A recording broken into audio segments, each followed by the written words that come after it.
Fala, minhas novas pessoas, aqui é o Nossa, estourei o microfone aqui, cara. Aqui é o Niles e aqui a gente, óculos escuros. Sabe do que se trata, então, cara? Vocês conseguem adivinhar do que se trata esse vídeo? Não? Sai do canal, então, pô. Seguinte, como vocês já devem saber, eu fiz um tudo de errado, né, do filme O Chamado, mas aconteceu uma tragédia, vamos assim dizer, né? Pois é, meu povo, mais uma vez a Paramount me deu flag. E o problema de empresas como a Paramount é que ela é uma daquelas empresas que nem adianta você disputar. Eles recusam e foda-se, o dinheiro vai pro bolso deles. Então talvez vocês vão se deparar com, em muitos momentos, né, de eu narrando cenas, né, que vão, né, tá com alguns efeitos assim pra tentar driblar, né, o algoritmo do YouTube e, né, eu vou estar evitando colocar as cenas. Mas enfim, eu queria muito, né, fazer uma continuação, então eu resolvi abrir a gaveta, né, empoeirada desse canal e trazer aquele quadro de análise simples. E vamos lá, né, vamos parar de enrolação e vamos logo para o que interessa nesse vídeo. Eu admito que eu gostei do primeiro filme, ele tem, né, uma boa mistura aí de terror, suspense e acho que o ponto mais interessante dele é que ele é um terror psicológico que mexe com a agonia que você sente por não estar entendendo porra nenhuma daquela fita. É porque essa é a tática daquela fita. Ela não tem lógica. Aí o cérebro, vou dar uma de neuropsicólogo aqui, ele tenta arranjar uma forma de processar aquela informação e por ele não conseguir, ele responde através do medo. Afinal, é de conhecimento geral, né, que há uma tendência da gente temer aquilo que a gente não compreende. Então esse seria um dos pontos positivos, né, que eu colocaria se eu fizesse um tudo de errado sobre essa saga, por exemplo. Mas hoje vamos falar exclusivamente do segundo filme. O filme já começa com gente fazendo merda. Tá lá um casalzinho, o guri chama, né, a mina dele ali pra, né, assistir um Netflix. Quando chega lá, ela se depara com ele mandando ela ver uma fita estranha. Pra quem não assistiu o filme anterior, a Anta, no caso o menino, assistiu aquela porcaria e agora tem que arranjar outra pessoa pra passar adiante o vídeo. E uma coisa que eu fico impressionado é que, como todo mundo sabe, você tem 7 dias pra fazer uma cópia, fazer alguém assistir essa cópia e assim então você se livrar, né, do espírito da Samara. E assim, o guri teve 7 dias. Mas é no último dia, quando falta apenas alguns minutos, ele articula da namorada dele ver aquele trem. E nem vem me dizer que, sei lá, ele ficou sabendo de última hora, porque o que deu a entender é que o amigo dele que mostrou a fita explicou como ela funcionava. Tanto que ele fez uma cópia pra ele e falou pra ele arranjar uma pessoa pra ver. Ele morreu por sonceira de falta de planejamento. Ou seja, claramente esse menino me representaria, né, nessa saga. A menina acaba ficando com medo da fita, tapa os olhos e, consequentemente, o guri acaba morrendo, né, porque, como a gente viu, a Samara sai da TV e acaba com a pessoa, o que me faz questionar mais uma vez qual é desse espírito, porque essa merda sai da TV, consegue levar pessoas pra outras dimensões. Então por que vendo essa menina não aproveita, sei lá, sai logo daquela fita e vai viver a meia vida dela? Samara, você é muito exigente. O filme então corta para a nossa queridíssima Rachel e aquele guri dela do Satanás que, nossa senhora, mesmo ele não estando ainda possuído pela Samara, o bicho consegue ser assustador. Agora eles moram em Oregon e Rachel trabalha como jornalista na cidade. É então que a notícia da morte daquele menino do começo do filme começa a circular, né, pela cidade, pelos arredores. E Rachel fica interessada. Ela vai até o local e após olhar o corpo do garoto, ela então percebe que aquele acontecimento só poderia estar relacionado a uma única entidade: o Chupacu. Ela fica toda cheia de medo, pensando, meu Deus, mas isso de novo? Eu pensei que esse pesadelo já havia acabado, cara. Ela invade a casa do menino, pega a fita e queima. E assim ela pensa, né, tá livre do problema, desde que não apareça outra pessoa com uma cópia tirada do cu. Porque assim, a primeira fita que apareceu nessa trilogia era uma cópia. Isso significa que existiam várias outras por aí. O que me leva à curiosidade, né, que nenhum veículo de notícias achou estranho casos de pessoas com a aparência completamente desfigurada sem qualquer explicação. Porque se fosse esse o caso, por que a Rachel não achou nenhum registro dessa merda enquanto ela fazia pesquisas no primeiro filme? Tem um monte de gente com a aparência toda cagada. O ML não tá entendendo nada e não tem uma alma humana levantando uma investigação pra saber por que raios aquilo tava acontecendo. Tá bom, né? Ok. Com a consciência menos pesada, Rachel no dia seguinte parte com seu filho em um passeio numa feira da cidade. Lá o guri começa a se sentir meio mal, né? Vai até o banheiro e do nada ele tem a ideia de começar a tirar umas selfies no espelho. Nisso, a Rachel, que até então tava doida de preocupação porque o menino sumiu de vista, encontra ele e se surpreende ao perceber que Aidan tava todo gelado. Aí então eles resolvem voltar pra casa. Ela fica perguntando, né, desde quando ele tem se sentido mal daquele jeito, e nisso a Rachel quase atropela um cervo na estrada. Ela então para o carro, Aidan diz pra ela não parar, e é então que outro cervo aparece e começa a atacar o veículo. Os dois conseguem fugir, mas Aidan ainda se mantém de boca fechada sobre o que ele tá sentindo. Ao chegar em casa, já de noite, Rachel coloca Aidan sob um monte de cobertor, né, então liga para agendar a visita de uma enfermeira, enquanto ela lê o livro de doenças para entender o que possivelmente o filho dela tá sofrendo. Aí ela descobre que o que ele tem se chama hipotermia. Ela viu que o menino tava com temperatura muito baixa, mas precisou recorrer a um livro pra saber que isso tinha um nome. E além do fato dela aparentemente não saber o que é hipotermia, é engraçado que em vez de ela levar ele direto pra um hospital, ela resolve deixar ele em casa e agendar uma visita com uma enfermeira. Meu filho tá quase morrendo congelado. Mas vamos deixar ele passar uma noite no cobertor. E ela nem, sei lá, dá um chá quente, um café pro guri. Meu Deus, qual é o problema dessa mulher? É então que enquanto Rachel está falando no telefone, a energia de sua casa começa a falhar. Após o local entrar no breu, ela vai em direção ao quarto de Aidan, dizendo que a energia acabou, o que não faz sentido. Pra que tu vai acordar alguém só pra dizer que a energia acabou, mano? Dane-se, a luz já estava apagada, mas enfim. E é então que ela se depara com a imagem da Samara arranhando a parede do quarto do menino. Rapidamente, ela levanta o cobertor da cama do Aidan para tirar o menino do local, mas então ela percebe que ele misteriosamente sumiu. E ao olhar novamente para Samara, Rachel vê que quem estava arranhando a parede naquele momento não era mais a menina encapetada, e sim o demônio ainda pior.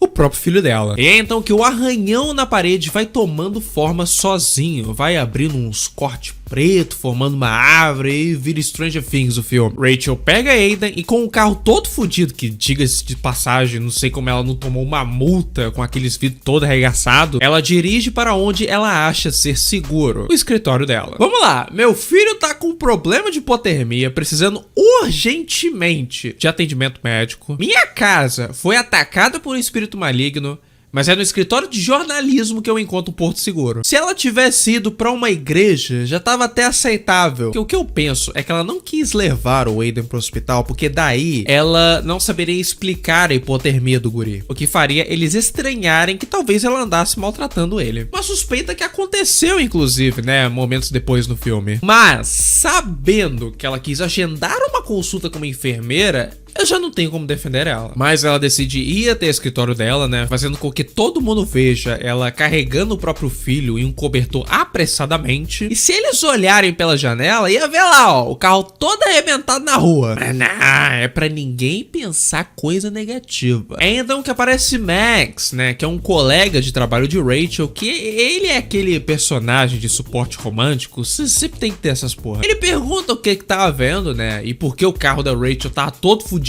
Rachel responde que ela havia sofrido um acidente e o Aidan não tava muito bem. E nisso ela pede a Max, né, se ele não pode levar eles até sua casa, e ele aceita. O que me faz perguntar mais ainda pro que infernos ela foi pra aquele escritório. Você viu pra porra nenhuma? Ela foi, ficou alguns minutos, já pediu pra alguém tirar ela dali. Mas em termos de roteiro, claro, a única utilidade dela ter ido pra lá foi só pra criar uma justificativa pra colocar o Max no caminho. Os roteiristas estavam com preguiça de imaginar outra forma de fazer os dois cruzar caminho. Deixando o Aidan na casa de Max, Rachel volta à sua casa e ela começa a investigar a câmera fotográfica que Aidan usou no passeio à feira.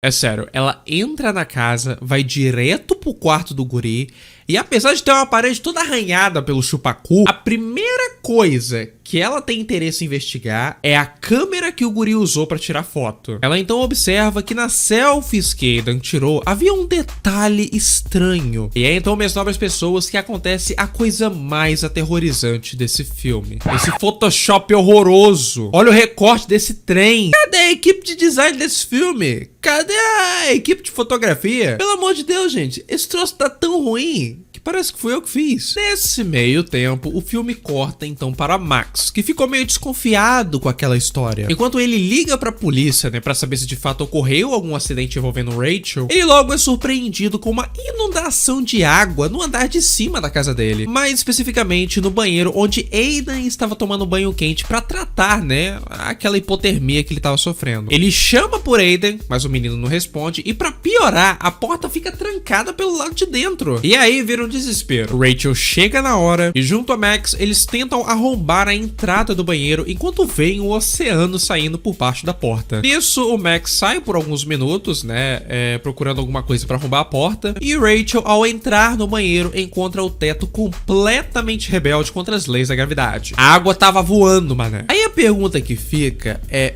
por quê? Não sei, talvez Samara quis uma estética um pouco diferenciada. Rachel encontra Aidan todo parado na banheira e assim que se aproxima, ela vê Samara abraçando o menino. A água do teto então cai, enchendo a banheira e fazendo com que Aidan quase se afogasse. Rachel puxa Aidan de volta da banheira e nisso ela se surpreende com a própria Samara saindo dali. Epa, tu não é meu filho não, cacete. Volta pro inferno, Satanás, some. Rachel, cheguei aqui, ó, peguei esse pé de cabra, vai ajudar a gente aqui a abrir a porta. O que tá vendo aí? Morre! Ai, meu Deus, o Aidan, ele apareceu! Nisso, o Max fica ainda mais desconfiado e diz para Rachel que era melhor levar Aidan para o hospital. Rachel tenta impedir, dizendo que eles não poderiam ajudá-lo, mas Max consegue tirar o menino dos braços dela. Já no hospital, após internar Aidan, Max conversa com Rachel e Rachel revela sobre Samara. Ela conta que Samara estaria tentando se apossar do corpo de Aidan, que o espírito da menina já tava de saco cheio, né, de ficar assombrando os outros com uma fita.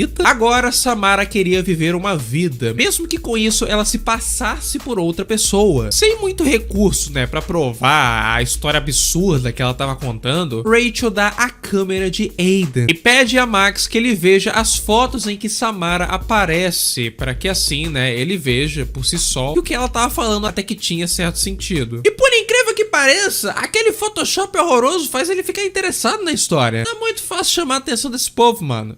Imagina se fosse Photoshop decente. Obviamente, Max não acredita na história. Rachel então pede, né, para que ele tirasse uma foto de Aidan em algum momento e assim visse por si o espírito de Samara na fotografia. E aí entra um tema que eu gostaria de colocar um debate, né, nesse canal. Como raios funciona o mundo espiritual no mundo dos filmes? É sempre essa mesma ladainha. Ah, tem um espírito no espelho. Ah, tem um espírito na câmera. Deus deve que quando fez esses materiais, ele tava tão entediado que resolveu criar algum alívio cômico, né, pra ele ficar rindo lá de cima, o povo se assustando. Mas enfim, vamos voltar pro filme aqui. Rachel então deixa Max e parte pra sala onde Aidan dormia. Sabendo que Samara não consegue bisbilhotar a conversa dos outros se os interlocutores, né, estiverem dormindo, Rachel então começa a perguntar a Aidan como derrotar Samara. Sim, com ele dormindo. Ele obviamente não responde. Mas enfim, a direção do hospital diz que o Rachel não podia mais ficar perto do filho dela por conta da suspeita de que o Rachel tava maltratando o menino, afinal o guri tava todo cheio de marca e pegou hipotermia. Poderia já ter chamado a polícia, mas não. Sem ter o que fazer, Rachel vai embora, visita o rancho dos Morgan mais uma vez, descobre sobre o hospital, né, que Samara nasceu e consequentemente acaba descobrindo que o nome da mãe biológica de Samara era Evelyn. E o mais interessante é que nenhuma entidade policial ficou no encalço dela. Porque assim, Rachel tava pra responder sobre maus tratos em cima do filho dela, né, que quase morreu, mas não teve uma viatura na cola dela, não teve uma ordem judicial pra cima dessa mulher. Deve ser difícil trabalhar no juizado de menores dessa cidade. Rachel descobre o paradeiro de Evelyn, né, levando ela a um hospital psiquiátrico. Ela se apresenta na recepção do local, diz que quer falar com Evelyn, e então o funcionário a guia até o quarto da mulher e então diz: "Ô Evelyn, acertou na mosca, hein? Tem visita hoje." Aí fica comprovado que a Evelyn é um X-Men. Rachel pergunta a ela como acabar com Samara e Evelyn responde que a única forma de acabar com o espírito da menina é através do afogamento. Aliás, foi isso que a própria Evelyn tentou fazer, né, quando a Samara ainda era um bebê. Por que a água?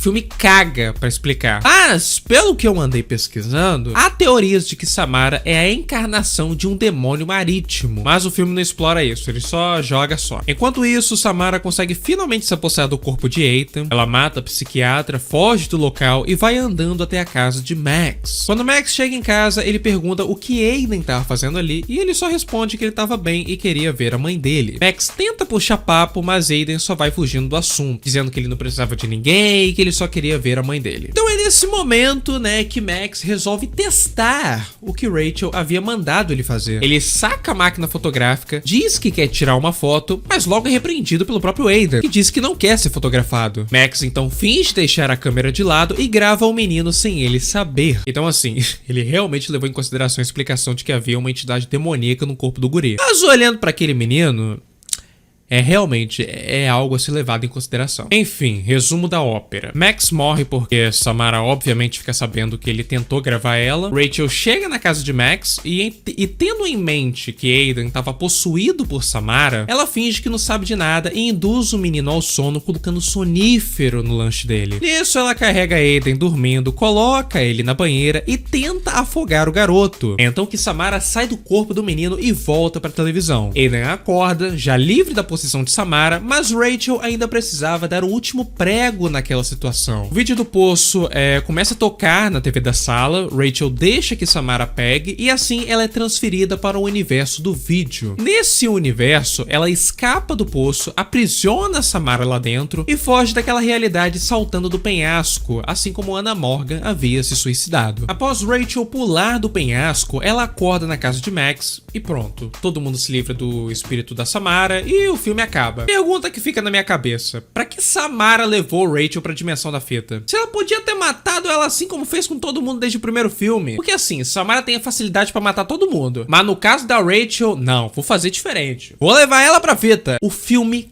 caga pra explicar como Samara tem as habilidades dela. Ele caga pra desenvolver essa teoria de que a guria, né, ela possivelmente é a encarnação da entidade do mar. E se você espera respostas no terceiro filme, pau no seu porque ele continua sem explicar nada. Mas enfim, apesar desses problemas de desenvolvimento de roteiro, eu acho o filme legal, né? Pra assustar os amigos, pra ter aquela experiência, né, de suspense. Mas se você for procurar lógica, meu filho, vai ficar na mão. Enfim, esse foi o vídeo de hoje. Obrigado por você que assistiu até aqui. Sugira, né, outros filmes, né, pra que eu possa estar analisando nesse quadro, que eu quase não faço nesse canal. E se você é novo, tá conhecendo esse canal agora, né, faz uma maratona e conheça, né, meus outros trabalhos. Leia a descrição, conheça meus livros também. E assim, muito obrigado, né, por você que assistiu. Beijos, meu povo. E vai tomar no cu, Paramount.